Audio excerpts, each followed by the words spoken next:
inilah yang membuat kelompok OPM tidak senang, ya. Masyarakat jadi maju, masyarakat jadi bersimpati dengan TNI, masyarakat jadi cinta tanah air Indonesia. Nah, inilah yang menurut kelompok OPM justru menghambat dari rencana-rencana mereka. Ya, memang pada tanggal 11 April 2024 sekira pukul 11 waktu Indonesia Timur, memang telah ditemukan jenazah atau almarhum atas nama Letnan 2 Infantri Octavianus Sogarre, yang saat ini menjabat sebagai Komandan Ramil 170304 Aradide, Mmm.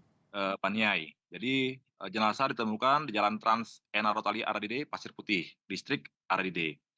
Sebenarnya, almarhum sudah meninggalkan pos Koramil itu pada tanggal 10 April 2024 sekira pukul 17.00 waktu Indonesia Timur, dengan menggunakan sepeda motor Honda CR-F Dinas Waktu itu Index. mau Nah, kemana rencananya? nah, artinya kan beliau ini kan sebagai komandan Koramil ya di sana yang memang mempunyai wilayah binaan di, Aradide itu. Jadi dia, melaksanakan komunikasi sosial dengan masyarakat di sana sehingga merasa aman, karena sudah terbiasa dengan masyarakat di sana gitu. Kemudian tetapi rupanya hal ini yang dibaca oleh, kelompok APM itu bukan masyarakat Paniai, dia berasal dari tempat lain ya, yang Oke. kita kita analisa ini merupakan dari Kodam 13, KGP Nipo Paniai pimpinan Matias Gobay. Jadi dia bukan masyarakat di situ, artinya kalau masyarakat di sekitar Paniai itu, dia sudah memiliki hubungan batin, hubungan kedekatan kekeluargaan yang kuat, yang erat dengan Pak Dan Ramil tadi, ya. Jadi, beliau mungkin sudah terbaca, ditunggu, dan dengan keji dibunuh oleh kelompok OPM. Jadi kalau Kalau bukan di dari orang situ, kemudian tiba-tiba sudah membidik sampai membunuh dan Ramil, dugaan motifnya apa sebenarnya, ya Kak artinya Rizky? karena dia komandan Koramil di situ yang selama ini membantu masyarakat, membantu percepatan pembangunan masyarakat, melakukan kegiatan teritorial, Mmm. inilah yang membuat kelompok OPM tidak senang, ya. Masyarakat jadi maju, masyarakat jadi bersimpati dengan TNI, masyarakat jadi cinta tanah air Indonesia.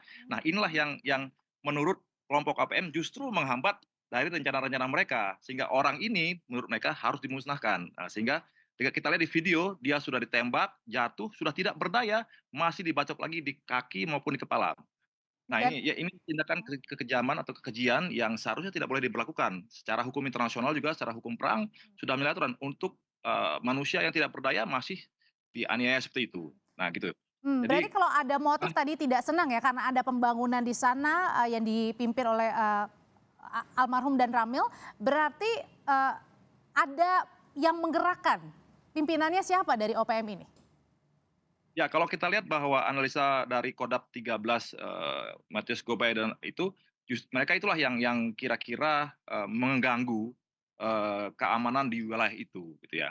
Sebenarnya kan OPM ini kan terbagi-bagi, tidak ada mereka, struktur komando yang pasti.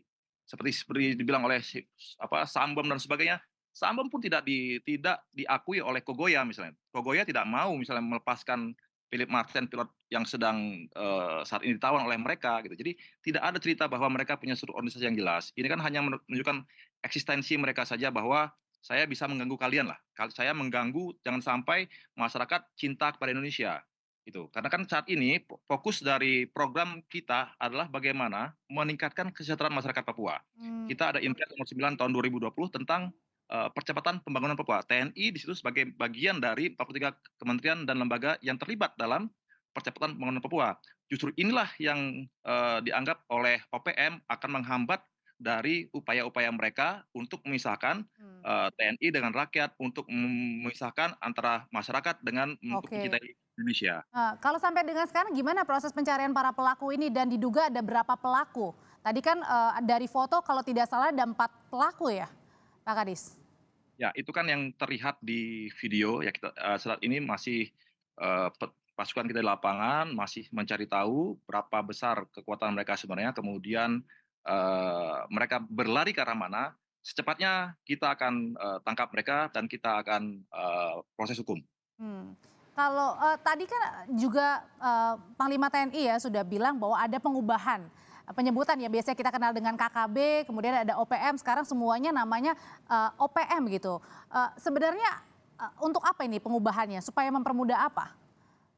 Ya, artinya kan OPM, kenapa disebut OPM, Organisasi Papua Merdeka, kan artinya, mereka ini terdiri dari front politik, front bersenjata, front clandestine, front diplomatik di luar negeri dan sebagainya. Sehingga secara utuh lebih bagus penyebutannya adalah OPM tadi, karena mereka tadi sudah menyebutkan front-front tadi, mereka bersenjata, mereka punya front politik, mereka bahkan ada yang di luar negeri sebagainya. Jadi kalau hanya disebut sebagai KKB saja, saya rasa itu tidak mencakup seluruh, upaya mereka itu gitu. Artinya Pak Bagaimana Kristome sudah terorganisir semua, kemudian juga semuanya punya tujuan yang sama untuk memerdekakan tadi ya, sendiri gitu ya?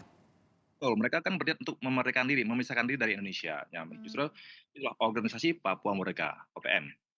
Oke, kalau sampai dengan sekarang akibat peristiwa dari penembakan dan Ramil, gimana kondisi di sana, terutama di sekitar lokasi? Apakah juga masyarakat mungkin merasa was-was, ketakutan di sana, Ya, Pak saat ini Kristome? situasi sih sudah kondusif, jadi aparat juga sudah TNI dan Polri juga menjamin keamanan masyarakat, anggota sudah keluar termasuk, untuk pasukan-pasukan yang emang ditugaskan di sana sudah ngejar keberadaan OPM dan mereka sudah mundur ini. Mereka artinya hit and run saja. Mereka tidak akan berani secara terbuka untuk melaksanakan misalnya pertempuran, tidak ada, mereka tidak punya kemampuan itu. Tapi Sehingga mereka hanya pembangunan terus jalan sampai sekarang meskipun tadi ada peristiwa yang tidak kita inginkan? betul, terus jalan, artinya kan ini korban dalam rangka untuk meningkatkan kesejahteraan masyarakat Papua. Tidak apa-apa, itu sudah memang tugas kami, tapi komitmen kita untuk meningkatkan kesejahteraan Papua, untuk meningkatkan pembangunan di sana tetap harus jalan terus. Show must go on. Dan untuk pencarian dari para pelaku sendiri Pak Kristome juga melibatkan polisi atau masyarakat setempat kah? Pasti, Mbak. Jadi kita kan semua elemen ini berkolaborasi, bekerja sama, artinya baik TNI, Polri, masyarakat yang ada di sana, yang memang, cinta pada tanah air, cinta kepada Indonesia. Tidak semua masyarakat di sana, senang pada OPM, justru Hmm. mereka butuh kehadiran kita, makanya beberapa desa malah menyatakan ingin ada TNI di sana, ingin ada TNI dan Polri di sana, karena kita pun melaksanakan pembangunan seperti misalnya titik sumber-sumber air, masuknya listrik ke wilayah-wilayah terpencil.